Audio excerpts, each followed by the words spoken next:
Hey guys, what's up? It's me, your boy, Ronico Taylor. Today I spoke with Christian Reeve, aka Christian Reeve Podcast, and we talked about snippets of his podcast, life, and music, and just everything in general, social media in general. You like my new sunglasses?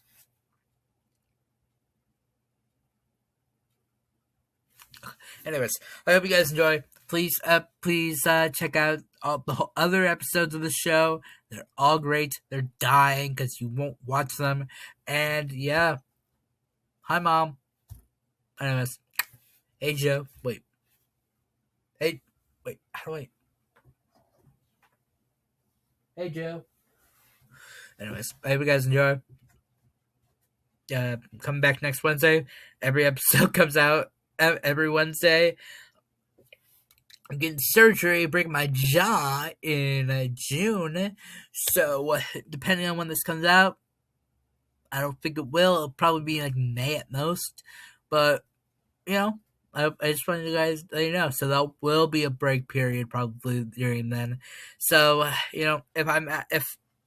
thank my current self for uploading them, for doing so many episodes. I don't know. I just want to let you guys know that I will be getting surgery. My jaw will basically be broken. They're gonna be breaking my jaw because I have a fucked up jaw, and yeah, underbite. Anyways, it's like I know you guys are probably wanting to get to it, and do you even watch my fucking intros? Do you watch my fucking intros? So anyways, I hope you guys enjoy. Again. And yeah.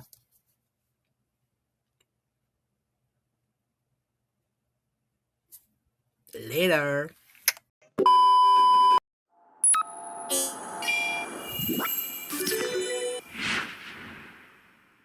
I was doing research over you, of course. Like I was surprised how like you've been doing so many things on your channel. You're an actor. You've done some music. You've done just plenty of stuff. A podcast is one, and this goes back to 7 years, 2019, something like that. How do you juggle everything, you think? Whoa. I think it comes down to a few things. So whenever you're managing a lot of different things, you have to kind of organize it according to a sense of urgency. So like every day I'm actively working on these things, but something might take precedence in a given moment. So for instance, this year has been very podcast heavy and voice acting heavy. Last year was all about my music because the debut album was coming out. I have released music this year, but it's like kind of, again, the focal point changes at all times, and you just kind of put most of your energy and time into the thing that requires more of your attention in a given moment, and sort of do it like that. But you do have to sacrifice a lot of time. You have to be, I think, consistent and disciplined maybe with your time. That's probably the best way I could put it. What do you mean sacrifice? Like, you are doing it by choice, aren't you not? Sure, but anything that you give in life is a sacrifice. Time is a sacrifice. Money is a sacrifice. All these things are a sacrifice, you know. I wanted to ask about like growing up and your like what it was like growing up in general. But like, do you think your fame, like you obviously, like you kind of stated, like you got to be disciplined, you got to be like on the grind. Do you think like did your folks like teach you like you got to always be on your toes and like you should always be like working for the next best thing? Because I would kind of explain it. No, I learned those things on my own.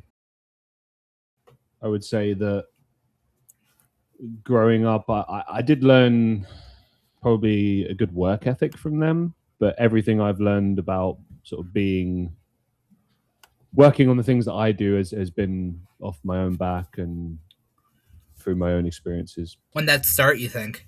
Whenever I talk about 2019, that's kind of the point that I made a decision to consistently do this, because I've tried a lot of things over the years, different times in my life. I've tried different things. So like around the time that I was doing YouTube for the first time, that came off the back of having done music for like 3 years, and then kind of that saw its natural course and then ended. And then I did YouTube for a bit, and then I stopped all of that. And I guess it was on like hiatus. That's probably the best way to put it. And I listened to the wrong people. I studied like marketing, got like boring jobs, and was miserable for years. And got back into creative stuff because often in life, the things you're supposed to do, like life will push you back in that direction. But to answer your question, as far as like where the work ethic comes from, I think there was some influence from my parents as far as like just seeing how they worked on their jobs, and there was like a little bit of that, but like they don't get what I do at all. They're not really, I don't know, I think that they kind of all think I'm just for fun. I don't know. It's I don't know. I do my thing, they do their thing. That's probably the best way to put it. Okay, no, I understand completely. Would you mind if I asked you, like, what was it like growing up? Like, what was your childhood and your family like? If you're okay with me asking. No, I keep that stuff private. Just don't really feel comfortable talking about it, man. Sorry. No, it's fine. We can just focus on your like music and like the show. I have other questions in general, but no worries, man. I'll be as accommodating as I can be. It's just a particular. I will say this: being online and doing stuff online has taught me that you have to be very careful what you reveal and what you don't, and what you talk about and what you don't. Too many people are very happy to just kind of throw out their personal life constantly. It's not to say I've never spoken about my upbringing or these things in real life, but I've kind of learned over the years to keep these things private as much as possible. If I do talk about things, I talk in generics, which I think is, you can talk about lessons. You can be like, oh, I learned this thing from, from this person, etc. I mean, like I said, I definitely did learn the beginnings of a work ethic from them, but I built that on my own. I'd say it was built in my first proper job.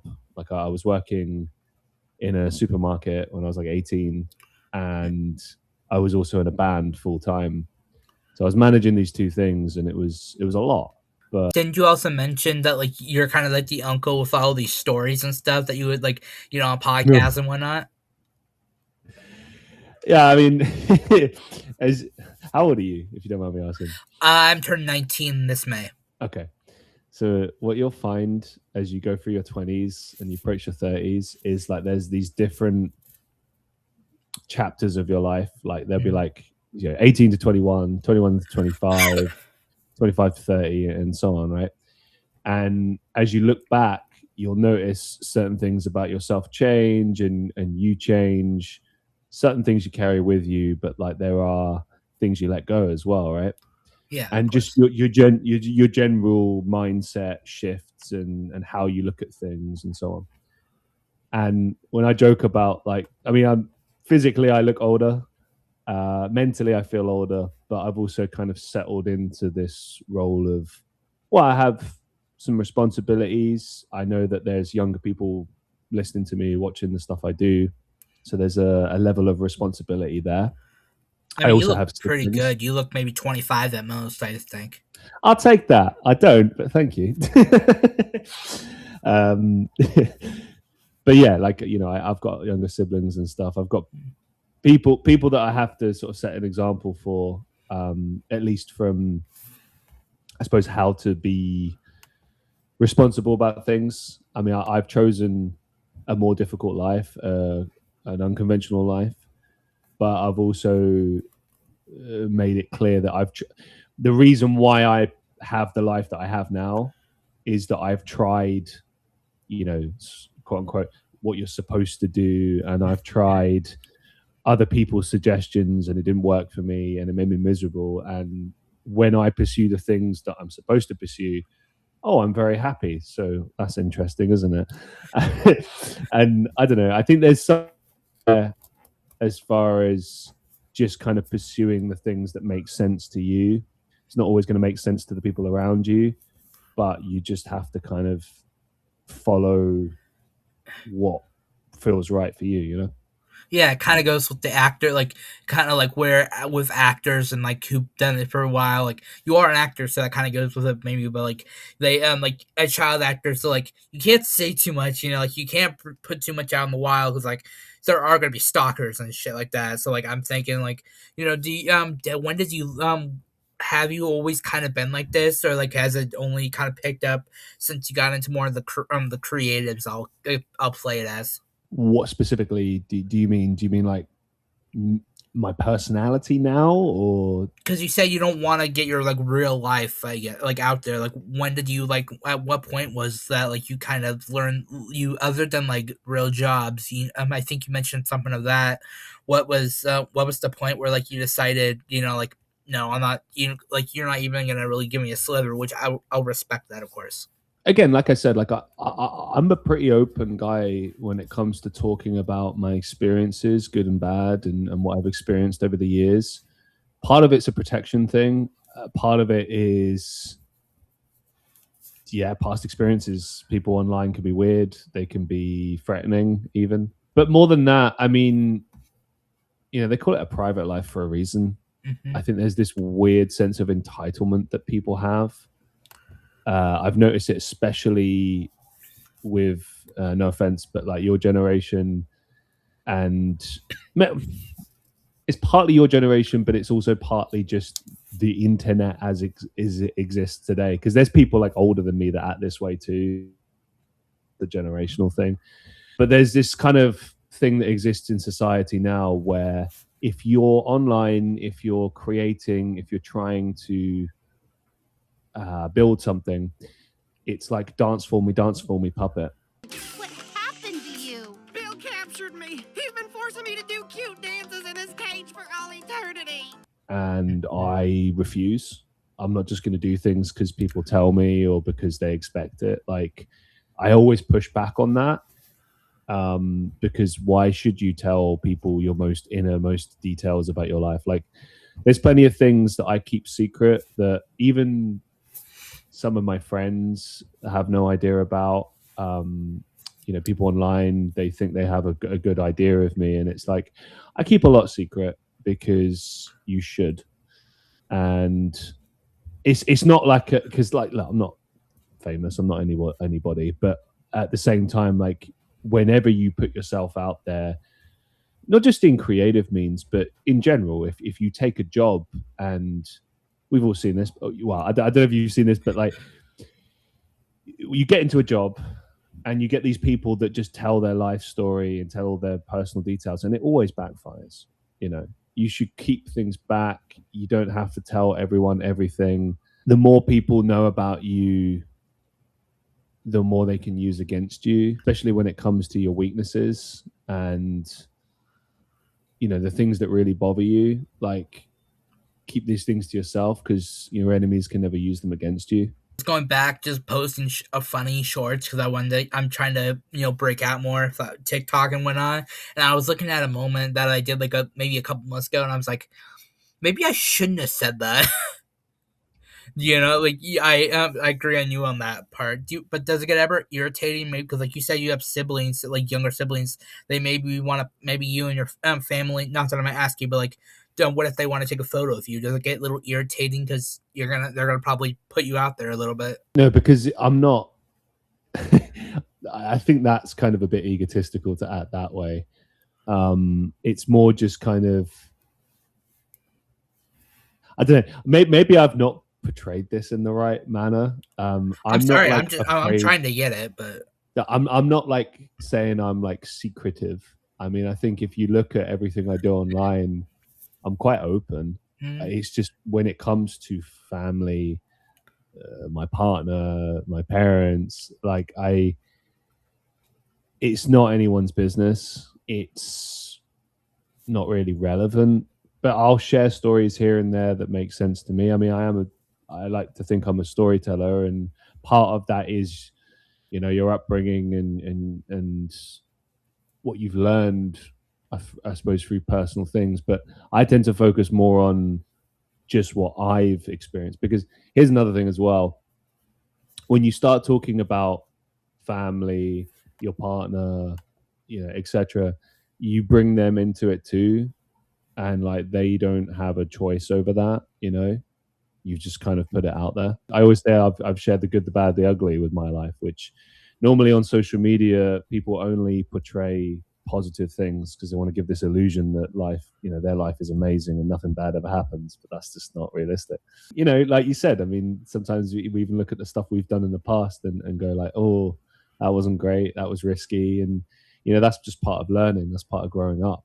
But we live in a society now where it's like, it's stupid because human beings make mistakes and we learn from them, and that's how we grow. But society expects you to be perfect, and you're not allowed to make mistakes because, God forbid you make a mistake. Do you know what I mean?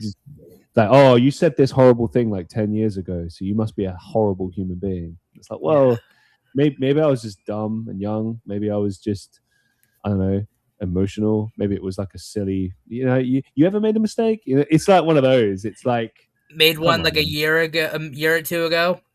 I didn't even make the mistake, but people thought I didn't. I'm not gonna reveal it because I want to let it die. But you know what I mean? Yeah. I mean, look, I hold my hands up to things in life where I've messed up, but at the end of the day, like, all that matters is who you are in this moment and who you choose to be. That's what matters most. Your mistakes don't define you. Your choices are what define you. Where did music come into your life? Because I was in the podcast, with one of those hobbies that's like, you're pretty big with music, and that's kind of like something you seem like you're kind of passionate about. Yeah, it was interesting, actually. I've always been a fan of music. It started very young. It was like, oh, cool, I want to learn guitar because guitar's cool. And from there, you're just you join in like high school bands and stuff, just trying to figure out how to write music, how to play. Obviously, I was a poor kid, so I didn't have like access to lessons and stuff. Like, I got my first guitar by trading a bike for it, and the guy that gave me it was like kind enough to give me some like chord books, which is like really old fashioned. Like, this is before full on internet, so it's like reading through these chord books and trying to make sense of it. And I remember I was doing like a oh, it was so excruciating. It was a year 8 pop project. So we had to like write a song and play it in front of our class, and then maybe, if we got voted through, we would play in front of our whole year. I didn't get through because it was just me and one other dude, and I don't know, we just weren't very good, to be honest. But I remember it was the first time I was like, oh, wow, I can write a song. That's pretty cool. And, I got some compliments on it, and I was like, oh, that's pretty nice. And then I remember going to like a pub with some family and watching other acts play, and we just happened to have our stuff because I think we'd come from school that day. And someone encouraged me to go on stage, and I was like, I really don't want to. And they were like, just do it. And so I did, and it was thrilling, like being on stage, performing on stage. It's like an adrenaline rush. And, I did like skateboarding when I was a teenager and stuff. So I was very familiar with the sensation of adrenaline. The adrenaline, is that like the key factor to it, or is it more the love for it, you think? It's more the love for it. It's just like initially that was an interesting feeling to have into it and see where I can take it. And I started writing songs all the time and just trying to get better. And wasn't until years later when I had a proper band that I suppose it really started to build into something where, now you're playing gigs and you're releasing music, and it starts to feel a bit more serious.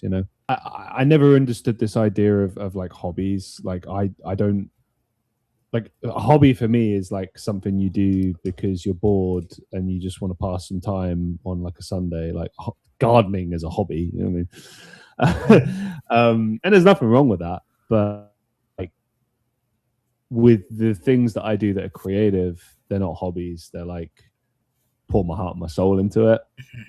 And when I was a teenager, it was more just kind of trying to understand myself. Really, it wasn't. I don't know. Like I don't know if I was really thinking, oh, I want to become a megastar. I was just kind of like, I want to learn guitar. Oh, I want to be in a band. And it was like small, achievable goals, trying to just figure stuff out. Right. Wasn't until that first band that it was really like, oh, I want to really push this and see where this can go. But by that point, I was like 17, 18. I'm starting to work now. It's starting to get a bit more serious. So there was definitely a shift from teen years to late teens, early 20s. What was joining your first band like? Because I've talked to plenty of musicians, and they've all had different stories. So I'd love to hear yours if you're willing. Sure. I'd already been in some bands, so I was familiar with just how it works. But this was interesting because it was the first band that like I started, and I met the lead guitarist through skateboarding, and he was a really cool guy, very chill, very quiet. We just kind of got chatting because we both love skateboarding and music, obviously. Mm-hmm.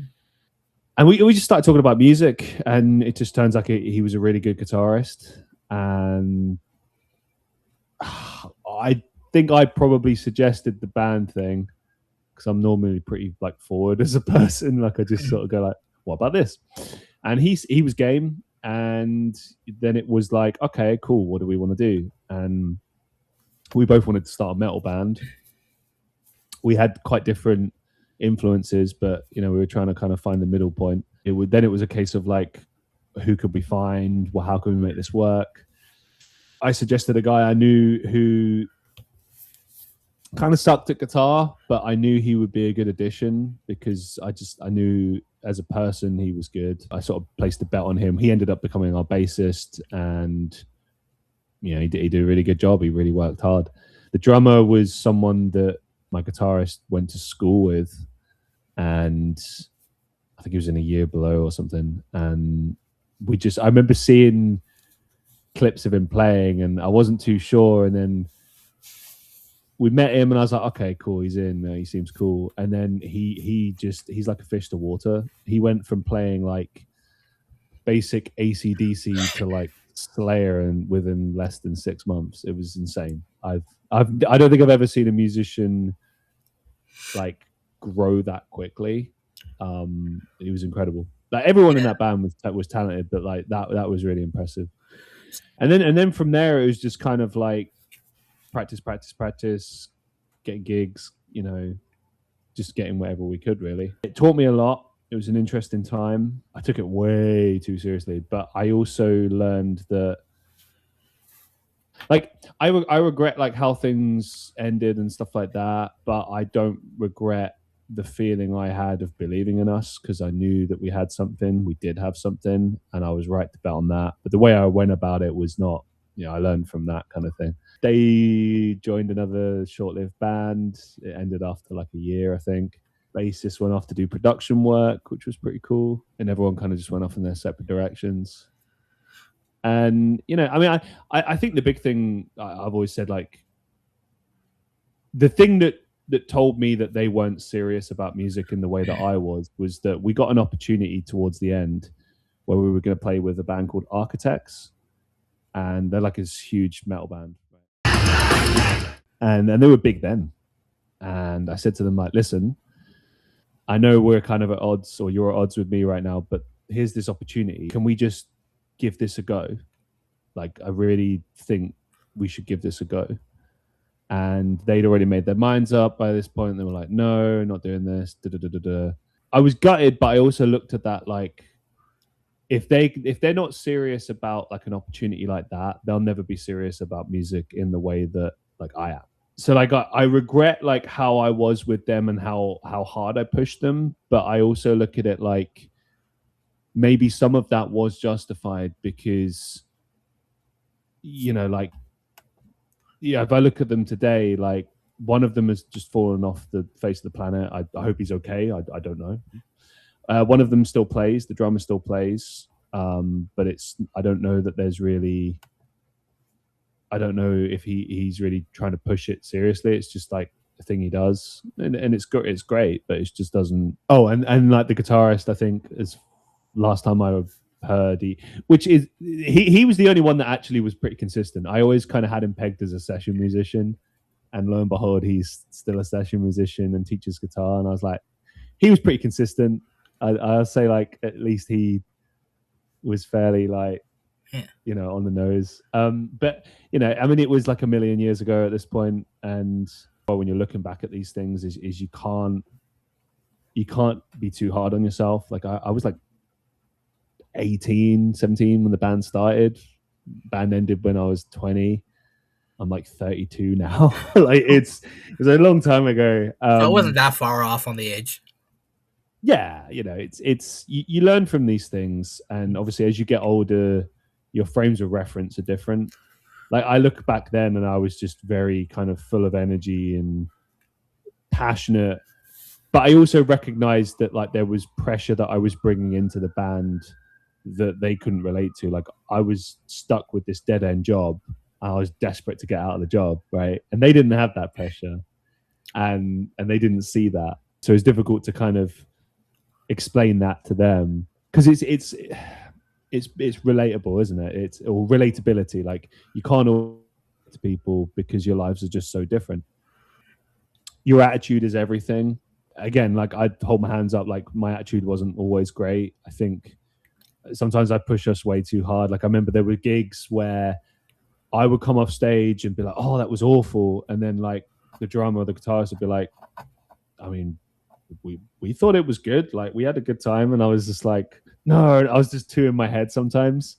And I fully hold my hands up and be like, yeah, I was wrong on that. But another thing as well is like, I didn't really have anyone around me who could sort of point that out and be like, hey, maybe you're being too serious about this, or maybe you need to change it. No, there was just no one. There was no one to look up to. There was no one to be like, try this, try that. I think they were a bit intimidated, so they wouldn't really say how they felt. So when the band ended, it was a bit like the culmination of a lot of things, and I was a bit like, what? It was a shock when it happened, but it was necessary, you know what I mean, as well. So we were speaking kind of like on like regrets and like how we should maybe and you just talked about how you regret that. Were those the only really like big things you regret, or like with maybe song making, or just like in general, like from your youth, like is there anything you regret and that you'd be willing to share? That would be like the big one, mostly because like, you know, I think these days, like I pride myself on being good with people and doing right by people, and I felt that I pushed them too hard. And like I've always wondered, like I've always wanted to like see if we could make music together as adults. I think that would be really cool, because it would be a very different experience now. The original band that you were just talking about? Yeah, because like I'm a different person now, and I imagine, of course, they all are as well. And you know, I approach music very differently now, the way I go about things. But it's the benefit of hindsight, isn't it? Of course, you would do things differently. Back then, I was just an emotional wreck. I was very in my head. I was very not comfortable in my own skin. I was constantly doubting myself. I was unusually negative about life at such a young age. Like I said, I didn't really have any role models to kind of push me in the right direction. There was a lot of personal turmoil at the time in my life, and I don't know really that there was anything else I could have done that I didn't do musically. I gave it my all. I'm proud of that. I'm proud of the things we achieved together as a band. I thought were cool. We had some good times. I would probably argue for all of us it was a good like starting point, you know, because we've all gone on to do things in life, you know, differently in music and elsewhere. And I think it taught me a lot about working with people from quite a young age. And I've gone on to work in lots of different types of projects in and outside of music. And working with people is always a challenge, but there's like different ways you can go about it. And I think not letting your emotions get the best of you is probably like the biggest lesson you can really take from it. But it's tricky because you get egos, especially in music. There were bands I was in afterwards, you know, that were totally different dynamics. And it was very weird joining other people's bands. That was interesting because that was a band I created, and it was an equal thing. We were all like equal partners, and it was our thing, right? But then when you join other people's projects, it's like you're kind of stepping into someone else's house, and you're like, oh, this is. It's like the friend group that's already been established, but you're just kind of like, hey guys. Exactly. Yeah. Exactly that. Yeah. Yeah, I don't know. It was interesting. I mean, these days I'm a solo artist trying to build a solo band. In many ways, I feel like those days are behind me, unless I could find people who shared my vision for my solo stuff. But I don't know. I saw that like you've been posting like at least throughout the videos there have been like clips of like you've been putting like clips you playing your songs, maybe like 3-minute songs and stuff like that. Like, is that just because you wanted people to see it just for the general sense, promotional side? Because I've seen you also been trying to be more promotional on your podcast stuff, which I'll ask more about that later. Yeah, I mean, like if you've got music out, you should promote it. Like I released an album last year. This is my debut album. I released a bunch of singles this year, and there's different ways you can go about promotion. You can perform, you can post videos online. Everything you do is promotion.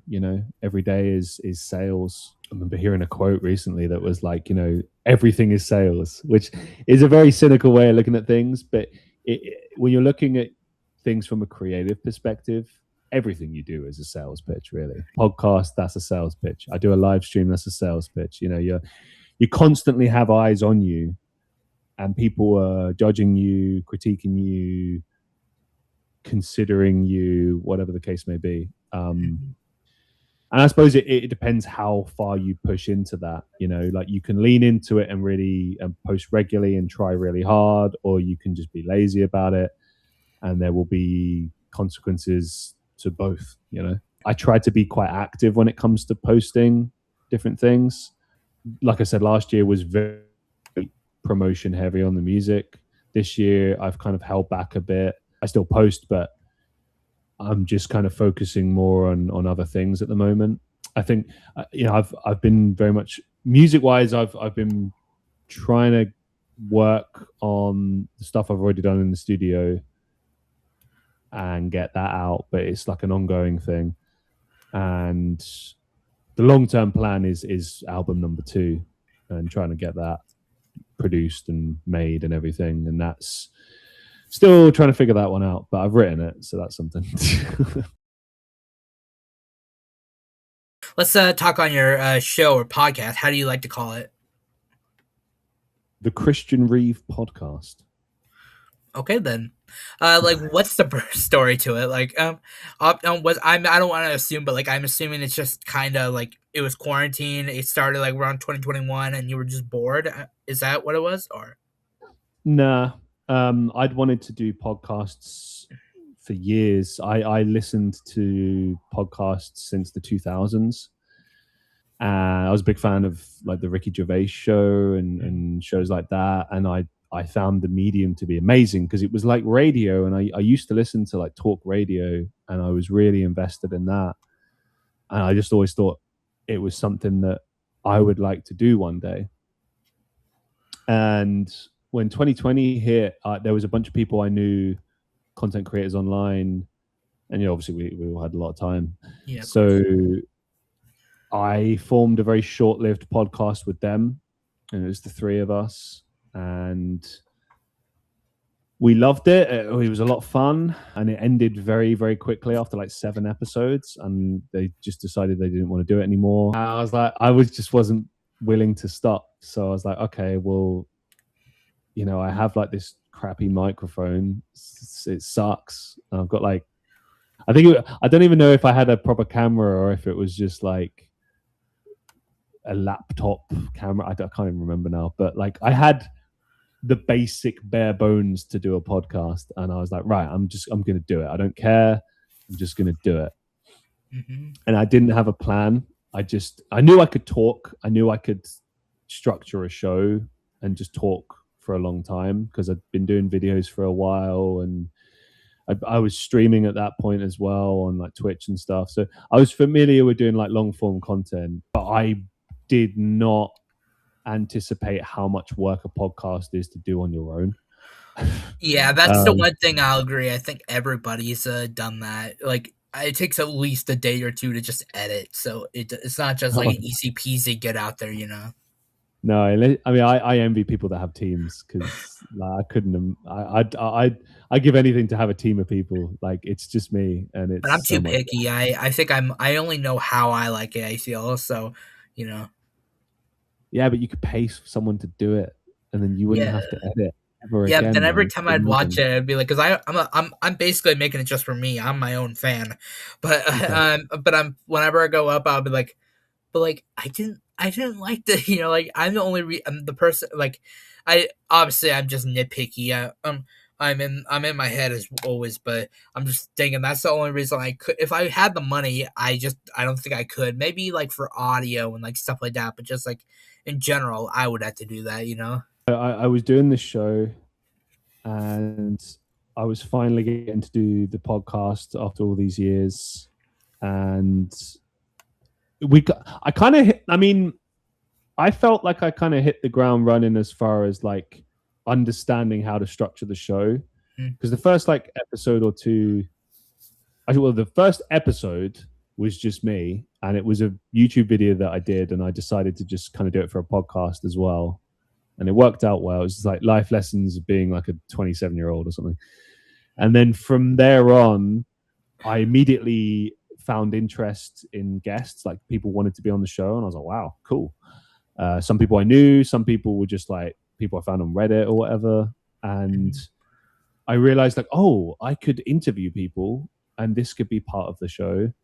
And eventually that kind of became the show. I think there was a point when I was like 30, 40 episodes in where I was like, I should just do this, and I'll occasionally do like solo stuff to carry it.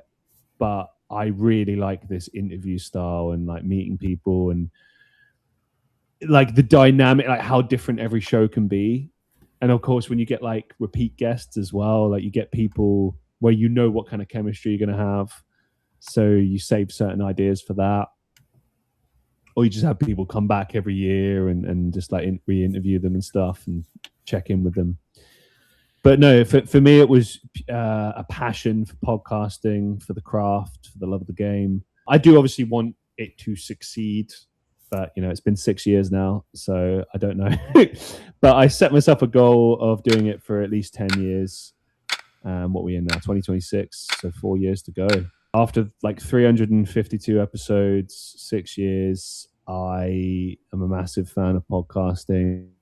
I think it's interesting how oversaturated the market is and how many terrible podcasts there are. And I feel like it's our job as smaller podcasters to do our very best to prove that podcasting is not this crap that you see online, but is actually still an art form, and there's still people that are passionate and want to actually produce a good show, as opposed to just clip farming or just, I don't know, inflating their own ego. Or like, I see crazy stuff these days. If it's not people being misogynistic or clip farming, it's like there's like fake podcasts now. That's a thing where like, I don't know if you've seen this. So it would be like, imagine it's someone sitting there filming themselves with a microphone, and they're not even talking to anyone. They're just talking to themselves. Oh, you mean like TikTok podcast kind of things where like two just people in a... It's literally, it'd be like the equivalent of like, okay, you set up a podcast, right? You record an hour of you talking to yourself, but like it's pretending that you're talking to someone. Huh. Like someone is amazed by your conversation, you know? Because I've done solo podcasts, but it's different because you make it clear it's just you, and you segment it, and it's kind of like a lecture, I suppose, or like a, you know, you're telling stories or you're deep diving into something, and it's just a segmented show. But these fake podcasts, it's like they're just spouting off, you know, quotes they heard online and trying to kind of pretend like they're really, really profound and powerful, and they're like throwing loads of energy into it, and it's all fake. Or they might actually have a guest, but they're just kind of sitting there with like no energy, and they're just trying to catch people, I guess is the best way of putting it. Rather than being sincere and trying to have an actual conversation, they're just like, if we just sit here for long enough and just say anything, eventually one of these clips is likely to go viral. That's their mindset. And that's mental to me. I find that shit crazy. What's your secret, like, to, because you're like, you've I looked back and you're like literally under 400 episodes, and I'm impressed. Congrats to that. Like, what's your secret? You. How have you made it so far, with it being like 6 years so far? There's a few things. So I'm inspired by the people that come on the show, and hearing their stories is like an honor to hear them. And I was pretty blown away by, because I get people like reach out wanting to be on the show, or like I get people who like represent people, like they might be like a PR person for them or something. And like there's been people, shout out to Latanya, that have given me like multiple guests, for example. And that kind of blew me away because it made the show feel more reputable, and like there was prestige there. I've had a few celebrities on the show. People that I've looked up to have been on the show. Who've you had on the show? John Bailey, the voice actor. Just use your voices to just fuck with people sometimes. Just be like, Are you kidding me? What kind of voice actor would I be if even when I wasn't a voice actor, I was messing with people over the phone and through drive-thrus. I held up a drive-thru for like 12 minutes as Christopher Walken talking about mayonnaise. And when I got there, there was nobody there. I just thought it was funny.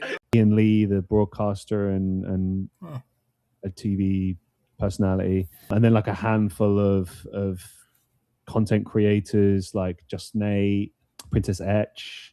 Could list off people, but it's never really been about trying to find like who's the biggest person I can get on the show, because I've noticed that people get like celebrities sometimes, and then they suck because they're not willing to have a conversation. They just want to have their ego stroked. And I look for people that are willing to have a conversation, or that I know I can have a good conversation with.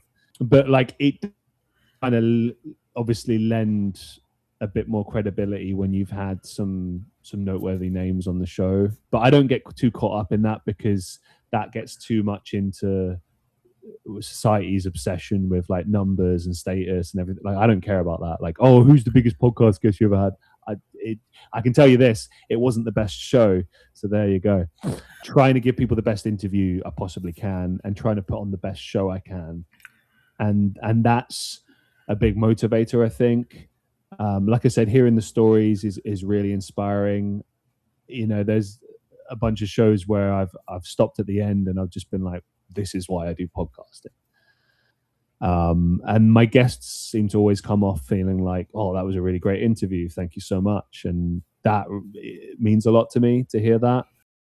Without tooting my own horn, I feel like I can interview anyone at this point, because I'm willing to kind of adapt to my guests and try to work with them to get that interview. Because not everyone's an easy interview. Some people you have to push a little bit more. But if you get people comfortable, then they'll talk, you know.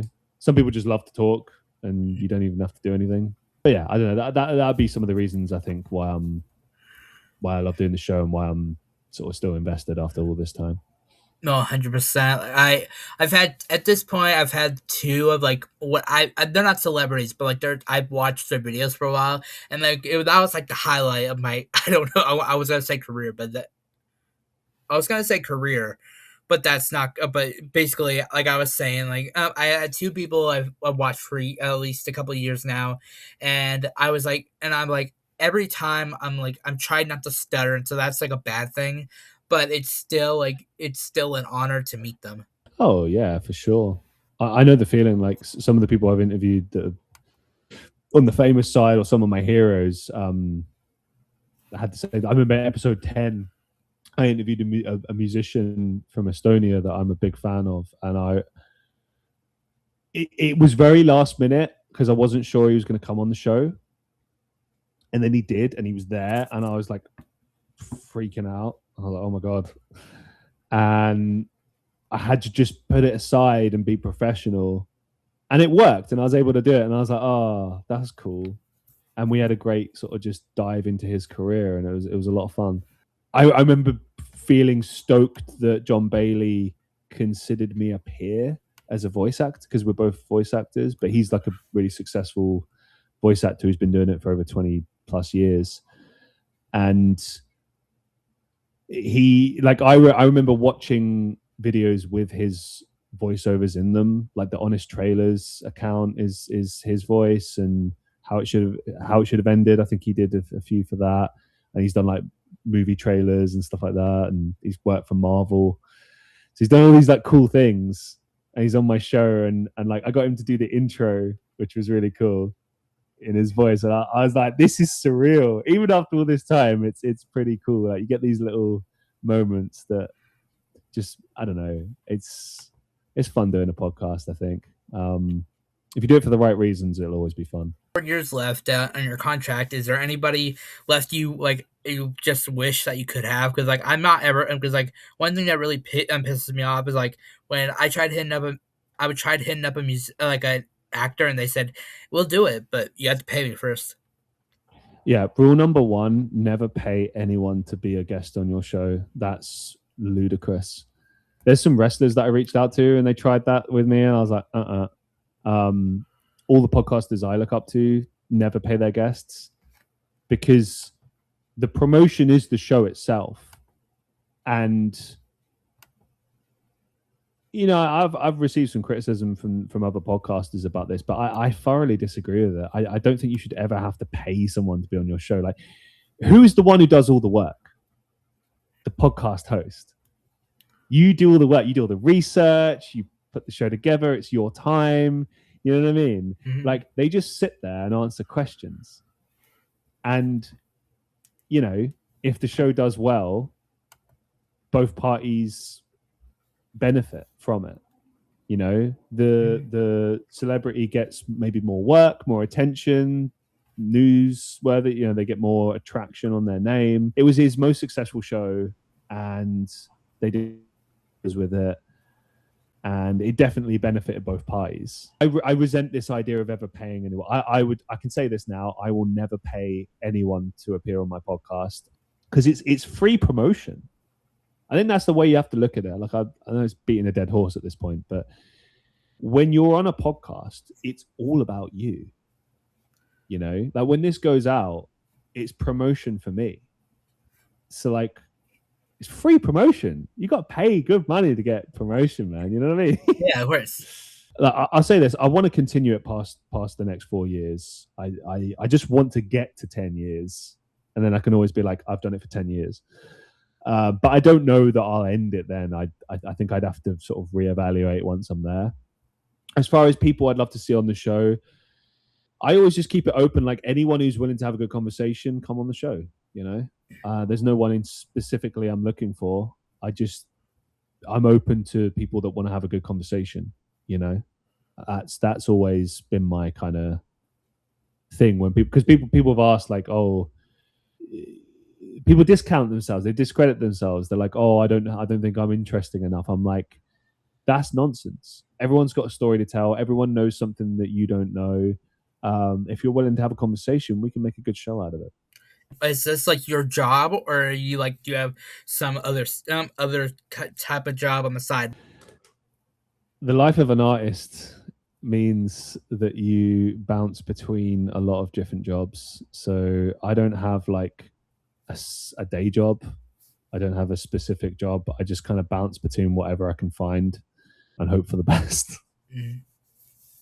So sometimes it's acting work, sometimes it's music, sometimes it's some hospitality stuff, sometimes it's events work. I mean, anything to pay the bills, you know.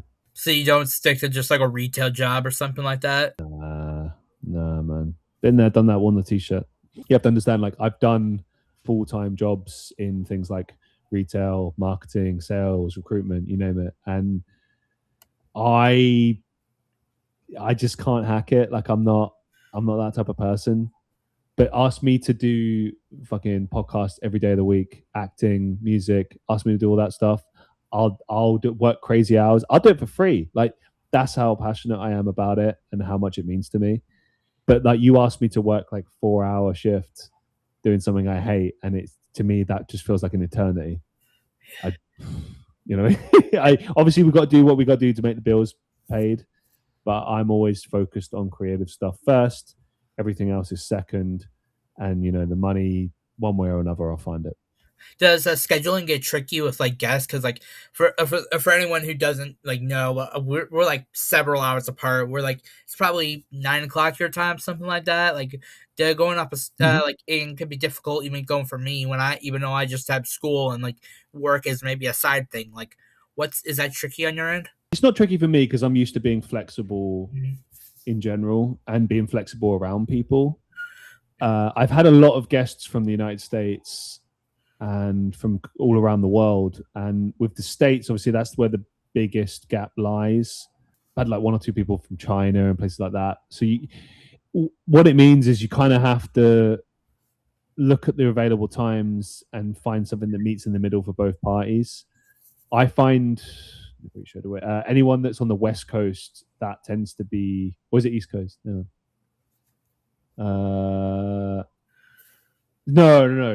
On East Coast, like Pacific, it's a lot harder to get the timings right.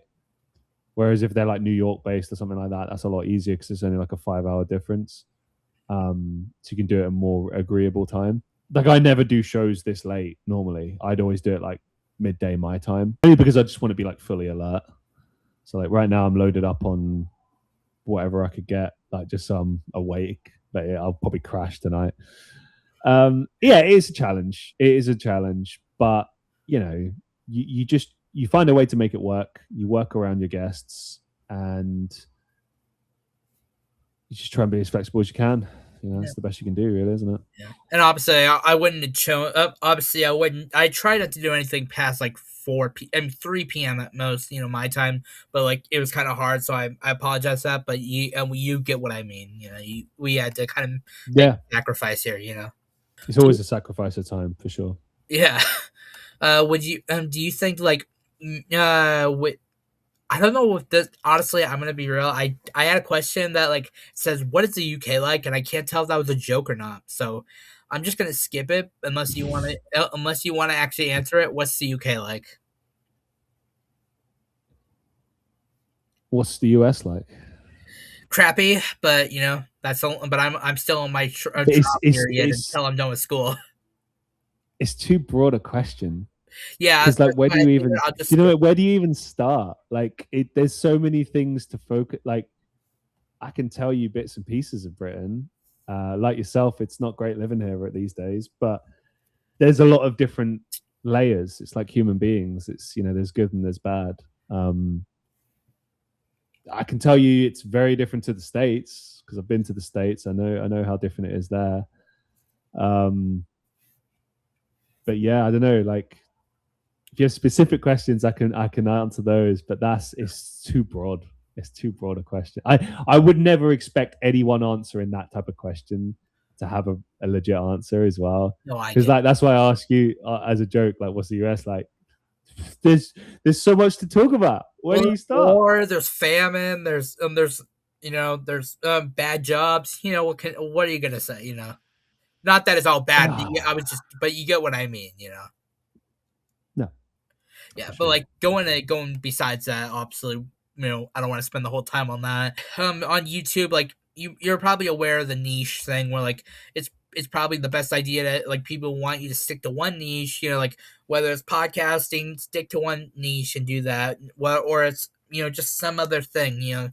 How do you feel about that? Because like I personally hate it. I don't follow it necessarily, but it people probably do. Yeah, I've often pushed back against that because I think the thing I'm selling is me, and that is obviously quite tricky because the pushback I've had to that is, well, you must think a lot of yourself. And it's like, well, I believe in myself. I wouldn't say I think I'm like amazing or something. I think I believe in my ability to do creative stuff. But, there's the belief you have in yourself. There's the skill sets you build up over time. And then there's the public perception. And public perception it's relative. it's right and it's wrong. It is what it is. The whole niche argument, it's true that you should try if you can, but I think that what I've discovered is I don't want to just focus on one thing because that's boring. But at the same time, if you're marketing things to people, you have to remember that like they don't really want crossover, like they're expecting one thing. So like on like TikTok, for example, I have a bit more, like I've got like a podcast account, a music account, and then I've got like the everything account, if you like. YouTube, I've got a clips account and I've got like a main YouTube account. I look at it like, well, I'm a creator and these are the different things I do. I'm an artist, I'm a creative, or whatever you want to call it. I don't know. I don't know. I never like the idea of being pigeonholed into something. I don't think human beings should ever limit themselves. Human beings have lots of interests. I see people criticize the very best. I see people say like Johnny Depp's in a band right now, right? And people are like, stay in your lane. Just stay as an actor. Stop playing guitar, man. Keanu Reeves plays bass in a band. Like, you can do other things besides the one thing people know you for. Like, I never understood that. Like, people are so like, no, you have to be in this box because I chose to live my life in a box. So you also have to live your life in a box. And it's like, what if I told you that life is not just a box? You can step out of the box. No one's forcing you to be in the box. But you made the box. You created the box. You decided to stand in the fucking box, right? Fuck the box. Throw the box away. Live life the way you want to live it. But understand, if you're creating, it will make it much more difficult to build a fan base. That is definitely true. Appreciate you keeping up with me, and unless you have any small questions, like to end off with me, I had this thing, if you've been keeping up, where where every guest gets 15 seconds each to just share out social everything when I say go. 3, 2, go. Go to www.christianreeve.com to find everything you need related to me.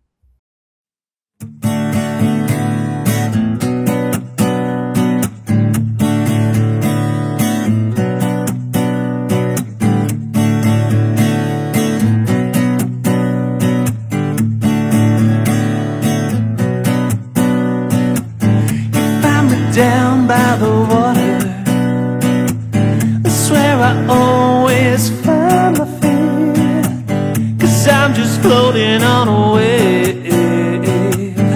I'm no supper, I just found a way, and I just try to stop myself from drowning. Ooh, and I just try, 'cause I don't wanna die.